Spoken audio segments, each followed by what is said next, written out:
What's going on YouTube? Welcome back to Dad Athletic Vibes. Today we're going to get into a review of the Mongoose Malus 26-inch flat tire bike. As it currently stands, you can find this bike at Target for just over $350. I was lucky enough to get this bike through an auction for about $120. But this is a fat tire bike. Now, if you know much about fat tire bikes, they're primarily reserved for off-road use. You can take this bike onto surfaces such as dirt, sand, and snow. Hopefully later on in the season I'll have the opportunity to do that, but let's jump right into the specs. This bike, it has 26-inch fat wheel tires and it's suited for a person anywhere between 64 and 74 inches tall. I myself am just over 6'3" and I fit it just fine. We got a 7-speed twist shifter for gear changing.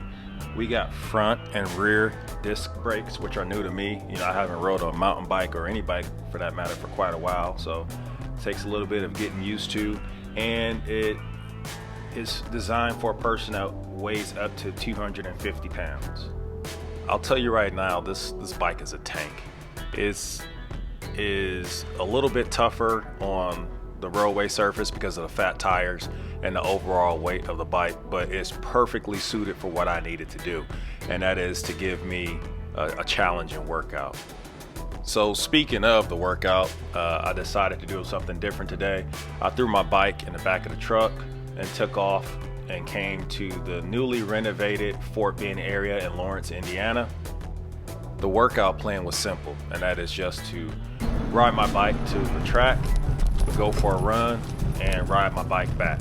Now, that might sound easy for a few people watching this channel, but not for me.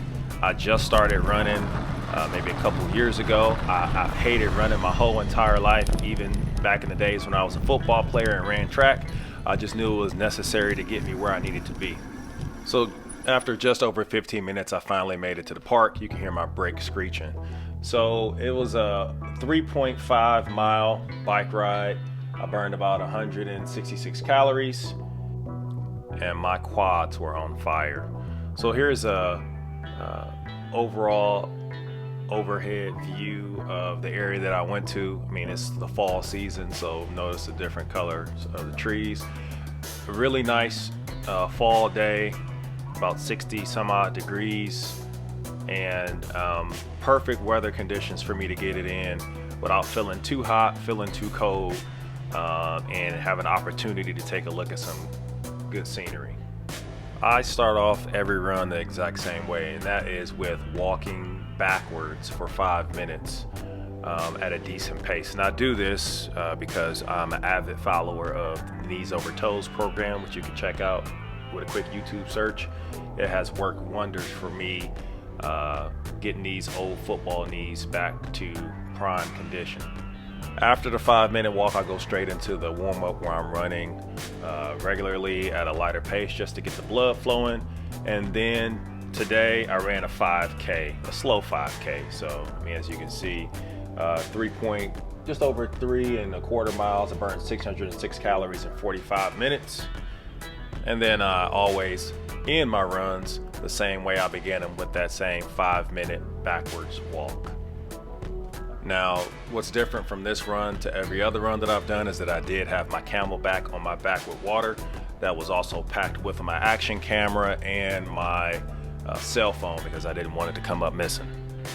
Those screenshots that you're seeing on Picture in Picture are from the Polar app. I use a Polar H10 chest strap when I'm training. I've used it for at least the last 3 years, and it gives you awesome feedback into your ear to let you know if you're running too fast or too slow, depending on if you're doing a tempo run, steady state, or other types of activity.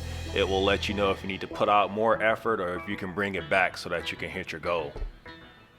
So for the most part, the hard part is done. I came in, I got the work in, the run is finished, but now I gotta get back. And I decided to take a slightly different path because I found out that I really wasn't that tired after running the 5K, despite riding my bike to the park just earlier, and today I was really looking for a challenge. As you can see, the path that I took back has a paved portion on the right hand side and a unpaved portion on the left hand side that's mostly gravel. I did do a mix of both because again, this bike is made for off-roading, so I wanted to give it a little bit of a test.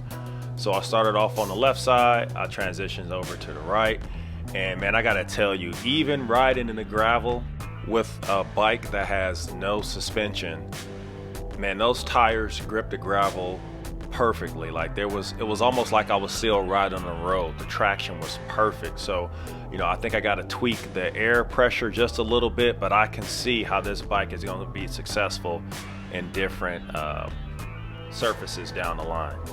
Just like with any bike, you got to know what your preferences are. I really wasn't looking for a smooth ride. I was definitely looking for a challenge and a bike that I could ride year round, even in some of the worst weather, as I'm looking to push my limits a little bit further and figure out what I'm really made of, especially being 40 years old or about to be 40 years old.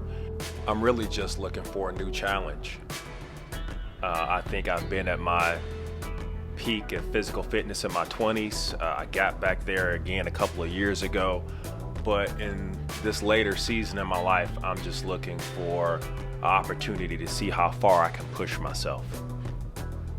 And trying to keep my speed up at a decent pace throughout this entire bike ride was a little bit challenging. If you listen closely, you can hear those fat tires humming across the pavement. I'm really working.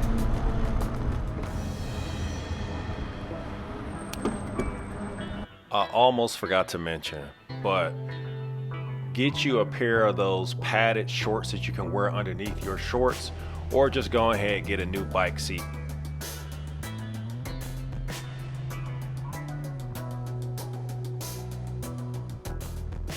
I got presented with a little bit of a challenge here where this paved section of the bike or run trail just got finished.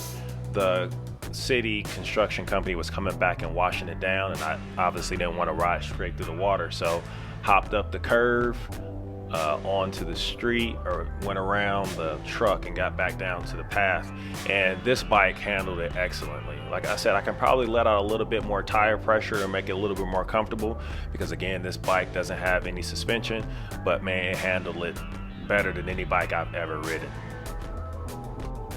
I'm gonna say for the price that I paid for this bike, which is cheaper than the retail price at $350, and the way that it performed today, this bike is definitely going to be my go-to. It's definitely going to be a keeper for me. And I've seen a lot of people on YouTube modifying their bikes and adding in some bells and whistles and things like that. I basically just added a front headlight that I could use at the nighttime so I can see in front of me, and then a rear red light just to make sure no cars run me over. But overall, awesome bike, awesome workout. I ended this ride by taking a different direction back, and I traveled just under 4.25 miles and burned 253 calories. So my totals for the day was 11.13 miles and 1,025 calories burned. Now, if you're trying to work out, get in shape, or whatever the case, and you're looking for a challenge, I definitely think this bike is for you. Even paying retail price, I think you'll be satisfied. But thanks for your time. Thanks for checking me out. Peace.